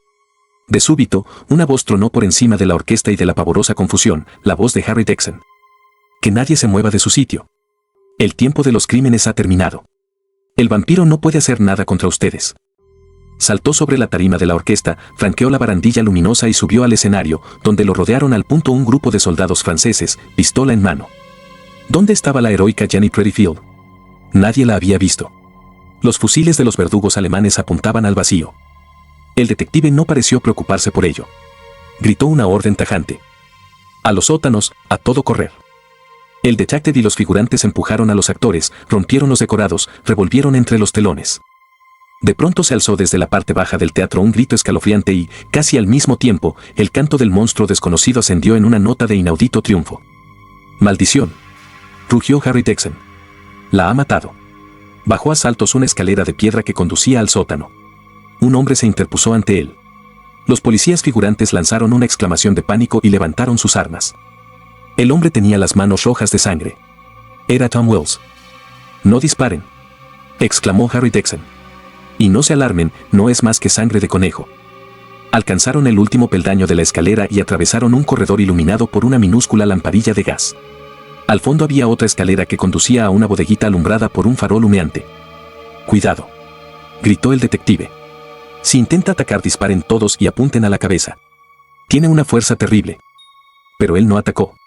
Él era un hombre de una atroz corpulencia, con los ojos llameantes, la cabellera hirsuta, la barba ensortijada como si fuera maleza. Hacía movimientos desesperados para liberarse sin conseguirlo, ya que estaba encadenado a la pared. Delante de él, Gianni Predifield yacía exangüe, con los rubios cabellos esparcidos y la cabeza destrozada. «He aquí el fin del vampiro que canta, señores», dijo Harry Dexon. «Este demonio posee una voz de arcángel». De pronto, se dejó oír un sollozo sobrecogedor y un hombre bañado en lágrimas se precipitó escaleras abajo, dando alaridos y elevando hacia el detective sus manos suplicantes. «Por amor de Dios, Dixon, no lo mate. Es mi hijo». El recién llegado era Robert Trunch. Capítulo 7. El señor Robert Trunch. «Pobre hombre», murmuró el detective. «Su castigo es terrible». Acercó una botella de brandy hacia el periodista que, hundido en un sillón, rehusó con un ademán de la cabeza. Estaban reunidos, en la habitación del detective en la hostería de la torre, Harry Dexon, Tom Wells y Trunch. Dixon se había negado a franquear su puerta a quien quiera que fuese. «Estudié los planos del castillo de Sir Crockwell», aclaró el detective. Se trataba de la vieja fortaleza de Marlwood, cuando las guerras medievales. Como todas las edificaciones de esa clase, comunicaba por pasadizos subterráneos con parajes muy alejados de la villa. Uno de ellos desembocaba en la Gruta del Grajo, otro, en la Charca Azul, un tercero, en el mismo castillo forestal de los Crockwell. «Sí», susurró el periodista. «Los exploré esta mañana uno por uno», continuó Harry Dexon. «Estaban perfectamente conservados». «¿Cómo ha llegado usted a saberlo?», preguntó Trunch con voz apagada. «Bueno, primero averigüé por qué ese desdichado loco, al que llamaban el vampiro, cantaba». «En el momento en que acababa de matar, ¿no?», interrumpió Tom Wells. «No exactamente. Uno de mis errores fue haber creído eso al principio. Cantaba cuando sentía el olor a sangre caliente. Por esa razón lo oímos inmediatamente después de la muerte del juez Taylor, cuando olfateó, como una bestia que era, la sangre derramada. Y eso fue también lo que provocó hoy el desenlace». Oculto en el sótano del teatro, Tom Wells calentó sangre de conejo con un infiernillo de alcohol. El vampiro cantó cuando los primeros efluvios de la sangre llegaron hasta él. Jenny ha corrido a su lado para hacerlo callar. Y él la mató entonces. ¿Sabía usted que estaba allí?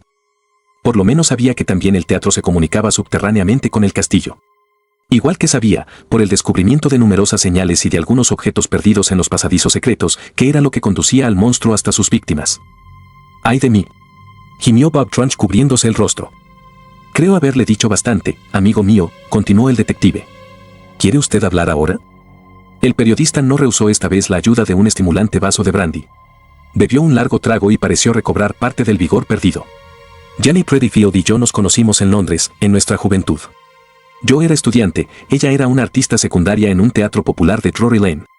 La amaba y me casé con ella. Nació nuestro hijo Alejandro, que era un retrasado mental. Desde su primera infancia conocimos la maldición que se había cebado sobre aquel pobre ser. Robusto, vigoroso, dotado de una fuerza casi inhumana, solo experimentaba placer a la vista de la sangre. Entonces cantaba. Creo que Jenny se habría desembarazado de él de una u otra forma si no se hubiese sentido cautivada por aquella voz sobrenatural, divina. Lo mantuvimos a nuestro lado, intentando por todos los medios posibles ocultar su horrenda obsesión, cosa que nos obligaba a frecuentes desplazamientos. Tuve alguna suerte en el periodismo. Gané dinero y trabajaba con ardor para él, para mi hijo. Le confieso que yo lo quería por los dos, ya que su madre se manifestó bien pronto como lo que realmente era, como una mujer veleidosa, inmoral, libertina. Un día Jenny nos abandonó. Por aquella misma época yo le había hecho un señalado favor a Sir Crockwell y me permití contarle mi vida y mis desgracias. Era un hombre hosco y taciturno, pero de un gran corazón. Me hizo venir a Marlwood y me ayudó a montar un periódico que iba muy bien. Dio albergue a mi hijo en su castillo, sin que nadie, excepto sus más fieles servidores, supiesen nada.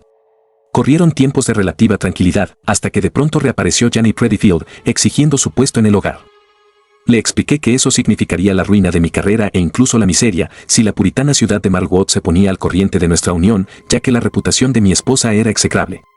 A pesar de todo, Dixon, yo no había dejado de amarla. Al fin y al cabo, ¿no era la madre de mi hijo? Con el dinero de Sir Crockwell consiguió ella que le cedieran en arrendamiento el teatro municipal, cuyo edificio había pertenecido en otro tiempo al noble hidalgo. Gracias al talento de Jenny, pues lo tenía realmente, adquirió pronto una envidiable situación en Marlwood. Habríamos podido ser felices, pero las malas inclinaciones de Jenny estaban muy lejos de haberse corregido. Y aquí llegamos al drama, al gran drama de mi vida. Ese alevoso espíritu de sirena llegó a seducir al austero Sir Crookwell.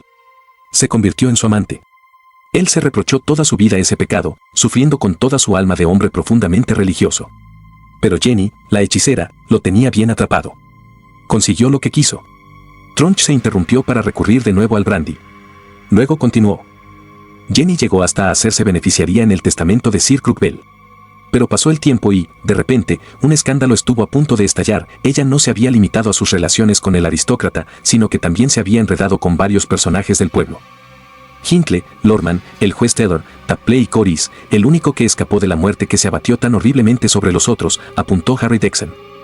El periodista aprobó con la cabeza. Esos hombres llegaron a enamorarse de ella hasta tal punto, prosiguió con voz desgarrada, que todos le propusieron el matrimonio. Y ella se prometió a todos. No debo ocultarle, Dixon, que Jenny sacaba a sus amantes fuertes sumas de dinero, llegando incluso a arruinar a 2 de ellos, precisamente los que primero fueron asesinados. Fue entonces cuando ella pensó que tal estado de cosas no podía durar. Y decidió suprimir a los que la estorbaban, sobre todo porque algunos, indignados y probablemente al tanto de su doble vida, la amenazaban con descubrirlo todo. Ello traería consigo el escándalo, la comidilla de todo el pueblo, la exigencia de marcharse de aquí y la anulación del testamento de Sir Crookwell. Jenny decidió acabar con todos los estorbos y se valió para ello de la abominable obsesión de nuestro hijo. Lo sacó del castillo de los Crookwell y lo encerró en los sótanos del teatro. Empezó por excitar su instinto asesino habituándolo a la sangre derramada. Por otra parte, lo maltrataba sin piedad y había llegado a inspirarle terror. ¿No lo había encadenado en el más lóbrego de los calabozos?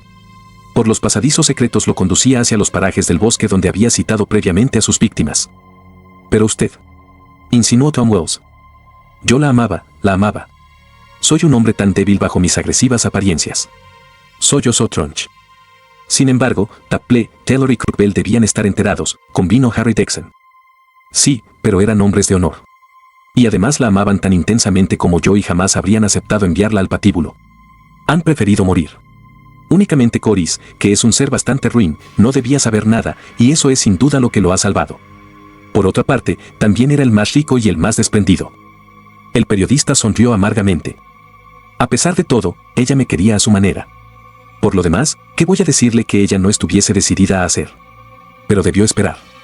Sir Crookwell quizá habría podido perdonarla por la muerte de sus amantes, pero no lo habría hecho en absoluto por el asesinato de su esposo, del padre de su hijo. A la larga, el anciano aristócrata había llegado a tomarle cariño al desgraciado loco, hasta el punto de aceptar casi felizmente morir a sus manos.